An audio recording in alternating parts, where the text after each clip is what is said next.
Bonjour à tous et bienvenue dans cette nouvelle vidéo. Dans cette nouvelle vidéo, on va voir ensemble 5 habitudes de millionnaire que j'applique maintenant depuis plusieurs mois et que j'essaye vraiment d'appliquer au quotidien. Alors attention, un millionnaire ça veut tout et rien dire. Il y a des millionnaires qui sont heureux, d'autres qui sont malheureux, certains sont dépressifs, d'autres ont une vie épanouie.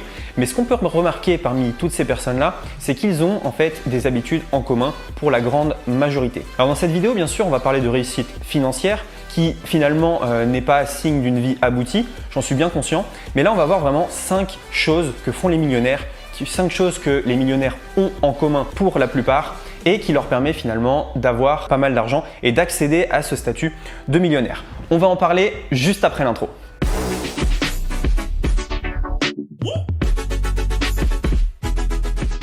La première chose, c'est que 29% de la fortune des millionnaires est placée dans l'immobilier. 18% de leur fortune est placée dans la bourse. Seulement 8% est placé en liquidité. Du coup, qu'est-ce qu'on peut en déduire? On peut en déduire finalement que les millionnaires ne laissent pas leur argent dormir, ils l'investissent pour faire des dividendes, pour faire des loyers, pour générer de l'argent. Donc le cash flow de leur business est réinvesti en fait pour générer encore plus d'argent. C'est une sorte en fait d'effet de levier. Ils utilisent leur argent pour gagner encore plus d'argent. Si vous laissez tout votre argent à la banque, bien évidemment, il ne va pas augmenter beaucoup. Donc les millionnaires, ce qu'ils font, c'est qu'ils utilisent leur argent avec un taux de rendement de 3, 4, 5 et peut-être plus %, tout simplement pour produire encore plus de richesse. Leçon numéro 1, ne pas laisser trop d'argent sur son compte en banque et investir en soi et dans des actifs. La deuxième habitude de millionnaire est d'avoir plusieurs sources de revenus. Il y a 40% des millionnaires dont l'argent vient de l'héritage. Ça peut sembler beaucoup, mais ça veut dire qu'il y a également 60 personnes qui sont devenues millionnaires grâce à leur propre business. Avoir plusieurs sources de revenus, qu'est-ce que ça veut dire? Ça veut tout simplement dire, si on prenait un vieux dicton, ne pas mettre tous ses œufs dans le même panier. Et ça peut se comprendre. Même si je repense par exemple à mes grands-parents, ils avaient une ferme avec énormément de vaches, de poules, de cochons.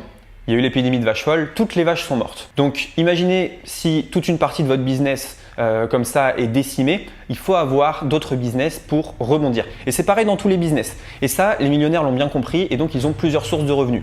Des dividendes de la bourse. Si la bourse monte, si la bourse descend, ils peuvent acheter, vendre des actions. De l'immobilier. Si l'immobilier monte ou descend, normalement ils ont quand même des loyers. Leur propre business qui génère du cash flow, etc., etc. Et donc, ça leur permet en fait de diversifier les risques. Donc, les gens qui sont millionnaires l'ont bien compris et font vraiment attention, ils diversifient leur placement tout simplement pour être sûr d'avoir toujours de l'argent quelque part. Troisième chose, je l'ai tiré d'une étude aux États-Unis. Les gens qui sont millionnaires aux États-Unis lisent en moyenne 5 heures par semaine. Un Américain moyen va lire en moyenne seulement 2 heures. Alors si on reprend l'expression de Tai Lopez, the more you learn, the more you earn, donc le plus vous apprenez, plus vous gagnez d'argent, en fait, ce que font ces gens-là, c'est qu'ils s'éduquent énormément en lisant des livres. Donc vous avez accès à énormément de livres sur le business, que ce soit sur Amazon Kindle, que ce soit des livres d'occasion, que ce soit sur Amazon, que ce soit dans la librairie du coin.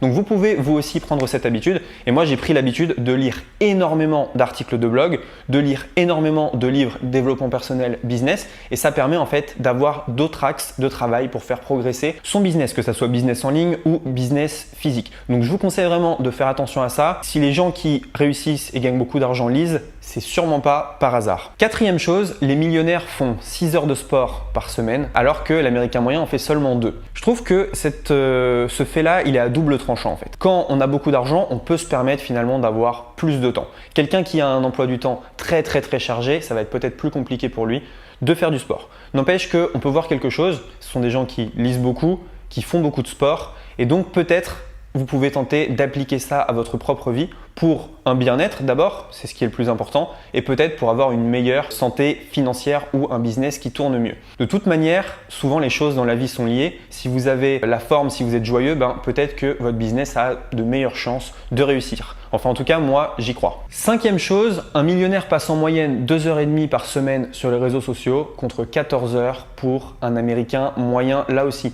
Donc c'est un x7. Pour cette cinquième chose, c'était très compliqué pour nous à appliquer tout simplement puisque nous travaillons sur les réseaux sociaux, nous travaillons sur Facebook Ads, sur Google Ads, on fait de l'affiliation, on fait de la pub et donc travailler moins sur les réseaux sociaux est juste impossible. Mais en fait, en relisant cette phrase et en relisant cette étude, j'ai fini par comprendre que quand les gens qui sont millionnaires passent 2h30 sur les réseaux sociaux, c'est de la détente. Quand un Américain moyen passe 14 heures, c'est de la détente.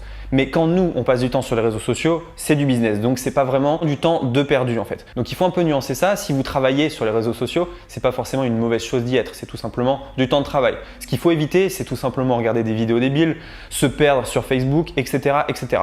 Un conseil que je peux vous donner, c'est que j'ai mis en place des réseaux professionnels pour chacun de mes réseaux sociaux. Mon Facebook a changé, je n'ai plus famille, amis dessus, je n'ai uniquement que du business. Instagram, c'est la même chose. YouTube, pareil. Et du coup, quand je me connecte sur ces comptes-là, je sais exactement que je y vais pour travailler et je ne suis pas du tout dispersé. Je n'ai pas de vidéos de chat, je n'ai pas de choses comme ça qui vont me faire perdre du temps. Bien sûr, c'est pas parce que vous appliquez ces 5 conseils que vous avez la certitude de devenir millionnaire. Je l'ai déjà dit au début de la vidéo, je vais le redire. Être millionnaire, ça vous empêche pas d'avoir des problèmes de santé, d'avoir parfois des dépressions, d'être triste, etc., etc. Ça, j'en suis vraiment bien conscient. Même si un jour je deviens millionnaire, ça ne veut pas dire forcément que je vais être plus heureux. Je pense que l'épanouissement se trouve ailleurs. Mais si vous êtes dans un état d'esprit où vous avez envie tout simplement d'exploser votre business, eh bien c'est normal de regarder les gens qui font mieux que vous. Quand vous faites du football, c'est normal de regarder une star jouer pour apprendre. Si vous faites du 100 mètres, c'est normal d'analyser les courses d'Usain Bolt. Eh bien c'est pareil dans la vie, je pense qu'il faut toujours regarder plus haut, regarder les gens qui font mieux que nous avec le même temps que nous, 24 heures dans une journée. Et donc si votre objectif est tout simplement